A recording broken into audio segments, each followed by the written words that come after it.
So this is the first problem that they look at in the 888 midterm tutorial.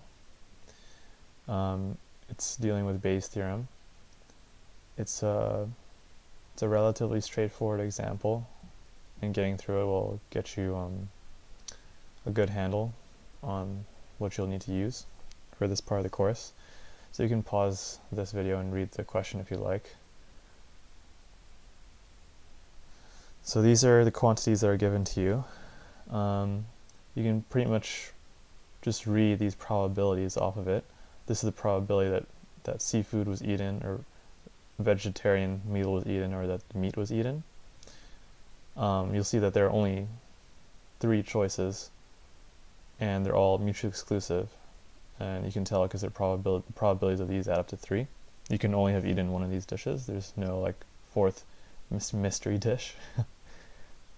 These values are given to you as well, but it requires a little more careful parsing of the language of the question. So if we go back, so let's look at this first one, this first statement. The probability that given meat was eaten, that you have food poisoning is 60%. So it says here that 60% of the people who had eaten meat were poisoned.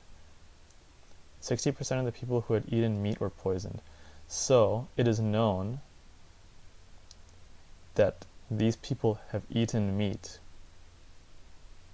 and the chance that they are poisoned is 60%, basically. So this part to the right of this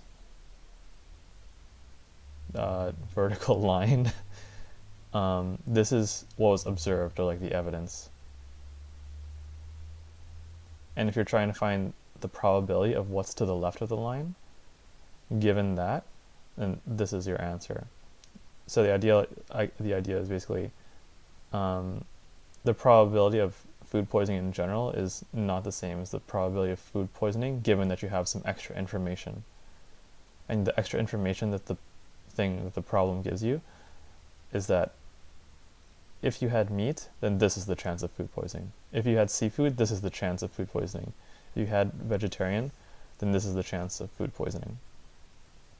So then, moving ahead, all you'll really need to memorize is the formula for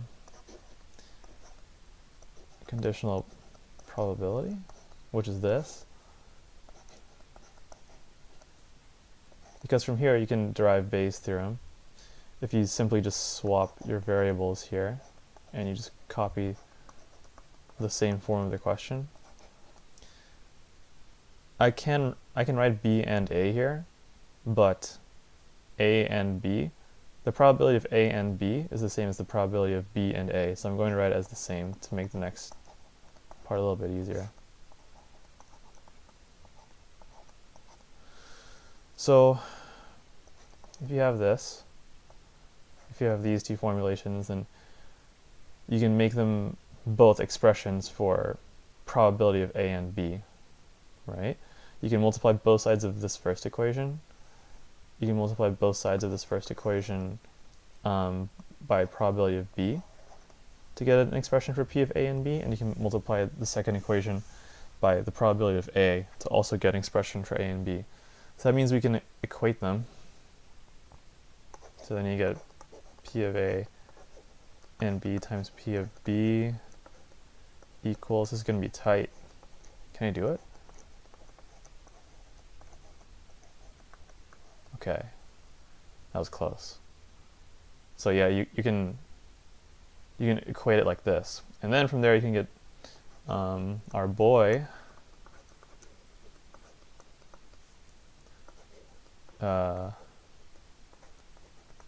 Bayes' theorem here. Pretty sweet, pretty handy. So then, instead of having to memorize both of these, you can just memorize either equation 1 or 2. Write it twice, basically, just flipping the variables and equating them, and you can get Bayes' theorem here, which is what we're going to use.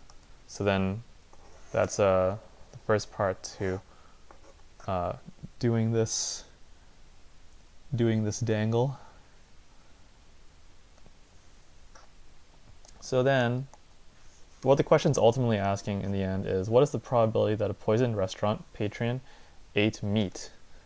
So translated in terms of probability, we know, so what do we know? We know that they are poisoned, but then we want to know, knowing that they are food poisoned, what is the chance that they ate meat? So that is different from what was given to us, which is the probability of that they are food poisoned given that they ate meat. So this is different. So using Bayes' theorem, how can we formulate this?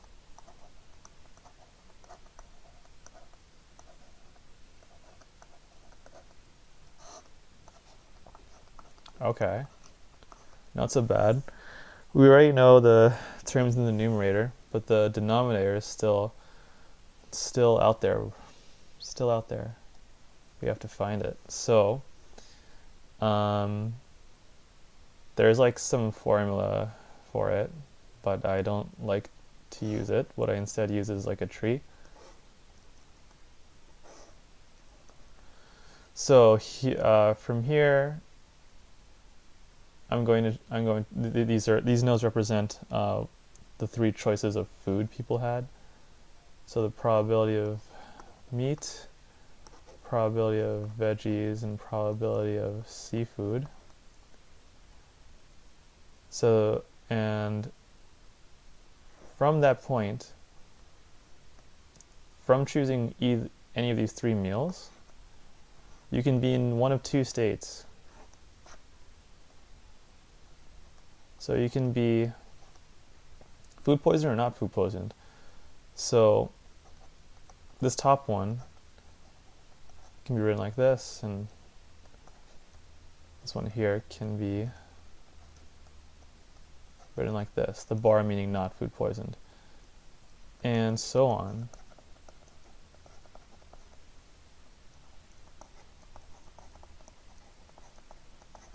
So what does this mean? What does this tell us? Why am I even drawing this in the first place? So we need to find this, the probability of food poisoning in general. So the probability of food poisoning is like the probability that you're food poisoned, period, which is like the sum of the probabilities that you may be food poisoned, given that you ate meat, given that you ate veggies, or given that you ate seafood.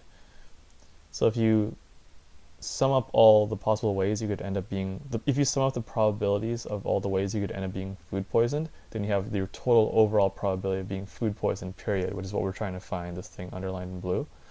So to get that, this is going to be the probability of us getting to this node plus the probability of us getting to this node plus the probability of getting to this node. So to get to that first node, I first need to get here, and then I get to that node. So to get to this first node, the probability of that is the probability of m, which is 0.45. And then the probability of getting there is 60%. So then it follows that this probability, should you need it in the question, should be 40%, because once it's known that you had meat, you're either food poisoned or not food poisoned. So if the chance of being food poisoned is 60%, then the chance of being food poisoned must be 40%, because there's only two options. But that's not important for this question. So that's one way you could end up being food poisoned. Another way is, if you take this path, you have to be a veggie boy, and the chance of that is 15%. And then you need to get to this node, and the chance of that is another 15%. And same thing with the last node.